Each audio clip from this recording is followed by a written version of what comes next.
नमस्कार दोस्तों, स्वागत है आपका मेरे YouTube channel GS by Anoop sir. मैं आपके लिए फिर से एक नई वीडियो लेकर आया हूं। आशा करता हूं कि आपको मेरी पिछली वीडियो सारी अच्छी लगी होंगी। आपका बहुत अच्छा लाइक, सब्सक्राइब, शेयर मिला है मुझको। मैं आगे चाहता हूं आप ऐसे ही लाइक करते रहें, शेयर करते रहें, सब्सक्राइब करते रहें यदि आपको मेरा पढ़ाया हुआ अच्छा लगता है तो। ठीक है, अब हम जो हिस्ट्री पढ़ रहे हैं तो वह हिस्ट्री पढ़ रहे हैं हम क्रमबद्ध रूप से।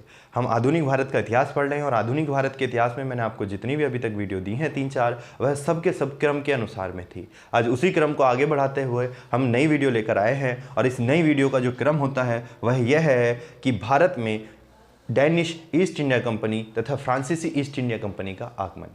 मैंने आपको पिछली वीडियो में जो बताए हैं वह मैंने आपको यह बताया है कि भारत में सबसे पहले कौन आया। पहली वीडियो में पुर्तगालियों के बारे में बताया, दूसरी में मैंने आपको डच के बारे में बताया और तीसरी में मैंने आपको ब्रिटिश ईस्ट इंडिया कंपनी के बारे में बताया। आज उन्हीं के बाद में जो ब्रिटिश ईस्ट इंडिया कंपनी के बाद में भारत में यूरोप से कंपनी आई थी, आज हम उन्हीं के बारे में पढ़ेंगे। और देखिए, हम जो ना सिर्फ उन चीज़ों को पढ़ रहे हैं जो सवाल में आते हैं। फैक्चुअल पढ़ाई मैं आपको बता रहा हूँ, फैक्चुअल बातें आपको बता रहा हूँ, ज़्यादा घेर फेर के मैं आपको बताने की कोशिश नहीं कर रहा हूँ। तो फैक्ट पढ़ने हैं, जितने आते हैं सवालों में, जितना पूछा जाता है उतना ही करना। आपने PhD नहीं करनी, सिर्फ पेपर पास करना है और उसी क्रम में हम आपको पढ़ाई करवाएंगे। ठीक, आज का जो टॉपिक है वह देख लेते हैं। तो आज की इस वीडियो का टॉपिक है भारत में डैनिश तथा फ्रांसीसी। ज़्यादा नहीं है, दोनों के बारे में थोड़ी थोड़ी बातें हैं तो दोनों को एक ही वीडियो में देख लेंगे। भारत में डैनिश तथा फ्रांसीसी कंपनियों का आगमन। भारत में डैनिश तथा फ्रांसीसी कंपनियों का आगमन। और इस क्रम में अगर हम पढ़ते हैं तो पहले हमारे यहाँ डैनिश आते हैं और फिर कौन आते हैं? फ्रांसीसी आते हैं। तो पहले हम किसको पढ़ेंगे? तो पहले हम पढ़ेंगे Danish east India company. Danish east India company. Danish east India company के बारे में जब हम पढ़ते हैं तो पहली बात मैं आपको बता देता हूँ, ये डैनिश का शब्द क्या है, ये डैनिश शब्द क्या है, इसका अर्थ क्या होता है। जैसे मैंने आपको पिछली वीडियो में बताया था, एक वीडियो में बताया था डच के बारे में। तो डच कोई देश नहीं है, वैसे ही डैनिश कोई देश नहीं है। जैसे पुर्तगालियों की है तो पुर्तगाल देश से आई थी पुर्तगाली ईस्ट इंडिया कंपनी, ब्रिटिश से आई थी British east India company, Britain से आने वाली। तो डच कोई देश नहीं है। डच वालों को बोल रहे थे, जो नीदरलैंड हॉलैंड के निवासी थे उनको हम डच बोलते थे। और ऐसे ही एक देश होता है जिसका नाम होता है डेनमार्क, और डेनमार्क से जो कंपनी आई थी उस कंपनी का नाम जो दिया गया था वो दिया गया था डैनिश ईस्ट इंडिया कंपनी। यह कंपनी भारत में आती है और इस भारत में आने से पहले इसकी स्थापना होती है। तो इसकी स्थापना डेनमार्क में जो की गई थी वह सन 1616 ईस्वी को की गई थी, जबकि इसका भारत में जो आगमन हुआ था तो ये इसका आगमन हुआ था 1620 ईस्वी को। और 1620 ईस्वी में आती है और अपनी पहली फैक्ट्री जो खोलते हैं, अपनी पहली फैक्ट्री जो ये लोग खोलते हैं वो खोलते हैं त्रावणकोर में। त्रावणकोर, और जिसको इस त्रावणकोर को आज हम तंजौर के नाम से जानते हैं। और तंजौर जगह जो पड़ती है वो तमिलनाडु के अंतर्गत पड़ती है। और इन्होंने अपनी पहली फैक्ट्री 1620 ईस्वी को खोली थी।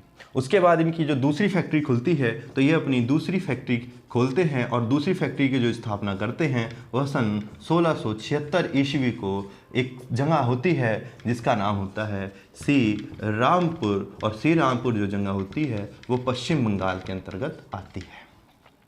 अब क्या होता है, ये व्यापार करते रहते हैं, जगह और भी जगहों में अपनी कंपनियां खोलते हैं, अपनी फैक्ट्रियां खोलते हैं। परंतु क्या होता है, 1845 ईस्वी में 1845 ईस्वी में ये अपनी कंपनी को अंग्रेज़ों के हवाले भेजकर ब्रिटिश ईस्ट इंडिया कंपनी को बेचकर वापस चले जाते हैं अपने देश। कहाँ पर? डेनमार्क। तो इनकी कहानी कहाँ से शुरू हुई और कहाँ ख़त्म हो गई? छोटा सा ही पोर्शन आता है। 1620 में ये आते हैं। 1620 में अपनी पहली फैक्ट्री कहाँ खोलते हैं? त्रावणकोर में, तंजौर के अंतर्गत खोलते हैं। दूसरी फैक्ट्री 1676 ईस्वी में श्री रामपुर के अंतर्गत इन्होंने खोली थी। तथा 1845 में अपना सब कुछ, जितना भारत में जितनी फैक्ट्रियाँ थी वो सब कुछ बेच बाच कर किसको बेचते हैं? ब्रिटिश ईस्ट इंडिया कंपनी को बेचते हैं और वापस अपने देश डेनमार्क चले जाते हैं। तो तो इनकी कहानी यहाँ खत्म शुरू होती है और 1845 पर इनकी कहानी समाप्त हो जाती है। इनके यहाँ पर जो सवाल पूछा जाता है ज़्यादा से ज़्यादा ये पूछ लेगा डेनिश ईस्ट इंडिया कंपनी या डेनिश लोग कहाँ के रहने वाले थे, तो वो थे डेनमार्क के।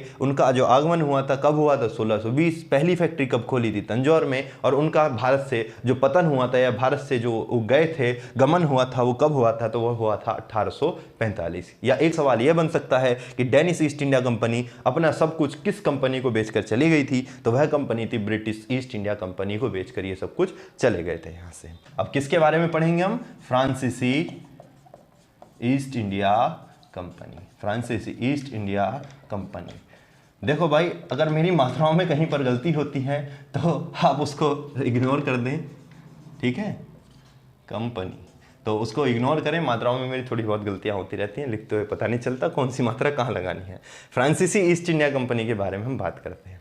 फ्रांसीसी ईस्ट इंडिया कंपनी जो थी वो इसके देश का नाम था फ्रांस। तो ये फ्रांस के जो लोग भारत आए थे या फ्रांस की जो कंपनी भारत आई थी उसको हम फ्रांसीसी ईस्ट इंडिया कंपनी कहते हैं। और भारत में सबसे ज़्यादा संघर्ष करने वाली अगर कोई कंपनी कही जाती है तो वह यही कही जाती है, फ्रांसीसी ईस्ट इंडिया कंपनी।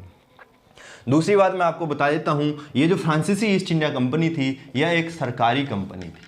कैसी कंपनी थी, सरकारी कंपनी थी। याद हो तो मैंने आपको ब्रिटिश ईस्ट इंडिया कंपनी के बारे में बताया था कि ब्रिटिश ईस्ट इंडिया कंपनी एक गैर सरकारी यानी कि प्राइवेट कंपनी थी, जबकि फ्रांसीसी ईस्ट इंडिया कंपनी कैसी कंपनी है, एक सरकारी कंपनी है। ये जो आई थी इसमें जो पैसा लगा था इसको बनाने में वो फ्रांस की सरकार का लगा था या फ्रांस के राजा का लगा था। और फ्रांस के उस टाइम के जो शासक थे, फ्रांस के शासक जिन्होंने कंपनी को बनाया था उनका नाम था लुई 14वें। वो कौन थे, लुई 14वें थे जिन्होंने फ्रांसीसी ईस्ट इंडिया कंपनी की स्थापना की थी। अगर इसकी स्थापना का समय आता है तो इसकी जो स्थापना थी तो इसकी स्थापना की गई थी फ्रांस के अंतर्गत 1664 AD को। और जबकि इसका जो आगमन होता है तो इसका जो आगमन होता है वह होता है 1668 AD को।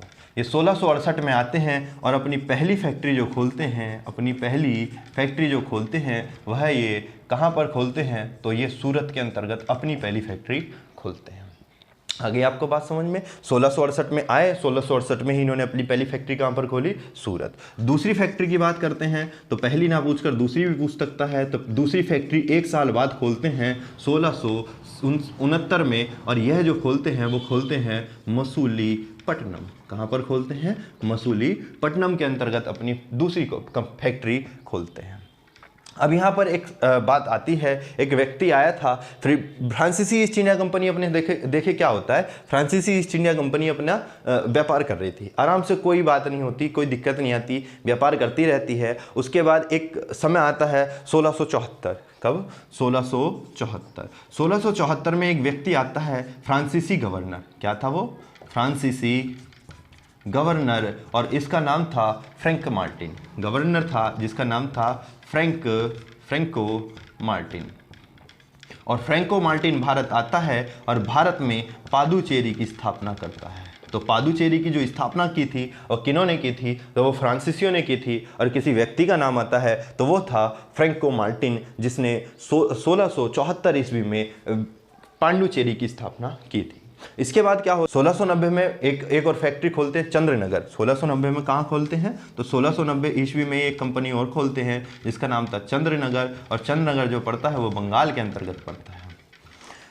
व्यापार कर रहे थे, कोई दिक्कत नहीं आ रही थी। दिक्कत कहाँ से आनी शुरू होती है, समय आ जाता है 1742।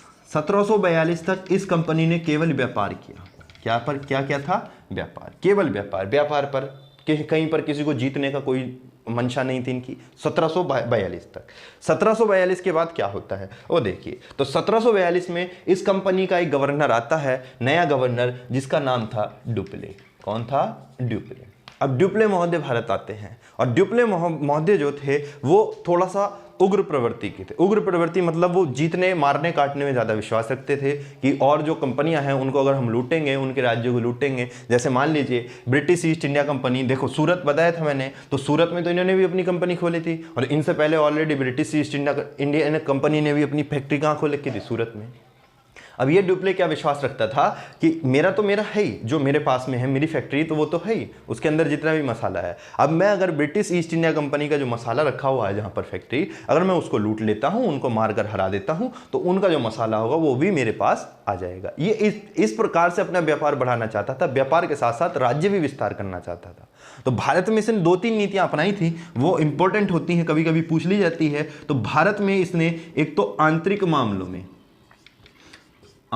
मामलों में हस्तक्षेप करना शुरू कर दिया था। मामलों में हस्तक्षेप, तो हस्तक्षेप कैसे करता था, किन के करता था, तो वो करता था जैसे भारत के 2 राजा हैं, 2 राजा आपस में लड़ने, छोटे छोटे राजा, तो ये उनके पास जाता था। सबसे पहले अगर भारत के राजाओं के आंतरिक मामले में हस्तक्षेप करने का जाता है तो वो डुप्ले को ही जाता है या फ्रांसीसी ईस्ट इंडिया कंपनी को ही जाता है। उन वाले राजा से कहता था, राजा आपको उसको मारना है, बताओ मुझे दो, मैं आपकी सेना आपको सेना दूंगा, आपकी मदद करूंगा, ठीक है हम उसको मार देंगे। तो ये आंतरिक मामलों में भी क्या करने लगा था, सबसे पहले आंतरिक मामलों में इसने ही गड़बड़ी की थी। दूसरी बात क्या थी, सहायक संधि का जनक, सहायक संधि का जनक। देखिए सहायक संधि का जो जनक कहा जाता है वो डुप्ले को कहा जाता है, और इस सहायक संधि को जो विस्तार किया था वो लॉर्ड वेलेजली ने किया था, वो ब्रिटिश ईस्ट इंडिया कंपनी में पढ़ेंगे। अगर भारत में सबसे पहले किसी व्यक्ति ने सहायक संधि लाया था तो वह कौन था, डुप्ले था। अब इसको भी जान लीजिए सहायक संधि क्या होती है। तो यही बात जो मैंने कही थी, सहायक संधि, हम आपकी क्या करेंगे, सहायता करेंगे, भले आप उसके साथ में एग्रीमेंट हो जाता है कि आप हमको देखो एक बात बताओ, कोई हमारी हेल्प करता है, ठीक है, तो निस्वार्थ हेल्प तो बहुत ही कम लोग करते हैं।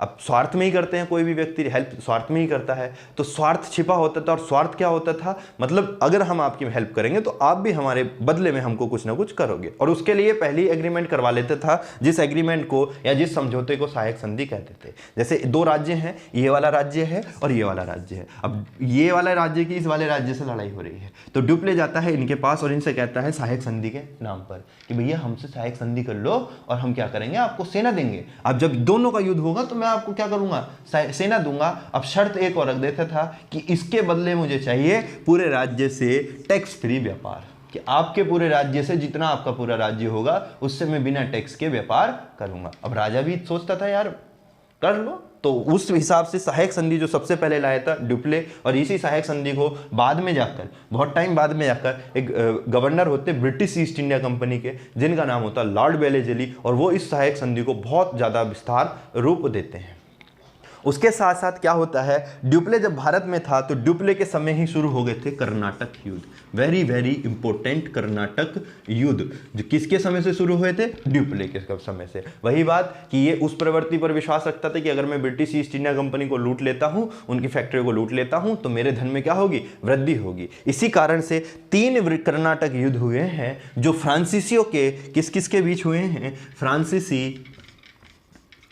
फ्रांसीसी तथा अंग्रेजों के बीच। तो अंग्रेजों और फ्रांसीसियों के बीच 3 कर्नाटक युद्ध हुए हैं, वेरी वेरी वेरी इंपॉर्टेंट तीनों कर्नाटक युद्ध होते हैं। और इनमें क्या इंपॉर्टेंट बात होती है वह भी मैं आपको आगे जाकर बताऊंगा। तो अभी आपने देखा फ्रांसीसी ईस्ट इंडिया कंपनी एक सरकारी कंपनी थी, फ्रांस के शासक लुई 14वें ने इसकी स्थापना की थी, और उस स्थापना जो हुई थी वो 1664 ईस्वी में हुई थी। आगमन जो हुआ था 1668 में हुआ था, और इनकी जो पहली फैक्ट्री खोली गई थी सूरत में खोली गई थी। दूसरी फैक्ट्री इन्होंने 1669 ईस्वी में मसूलीपट्टनम में खोली, और उसके बाद 1674 में क्या होता है, एक फ्रांसीसी गवर्नर आया था 1674 में जिसका नाम था फ्रैंक मार्टिन, और फ्रैंक मार्टिन पादुचेरी की स्थापना करता है। उसके बाद क्या होता है, 1690 में चंद्रनगर बंगाल में अपनी फैक्ट्री लगाते हैं, और 1742 ईस्वी में क्या होता है कि एक नया गवर्नर आता है जिसका नाम होता है डी डुप्ले, और डुप्ले जब आता है तो भारत में वह आकर कुछ उथल पुथल मचा देता, पूरी उथल पुथल मचा देता। क्या करता है,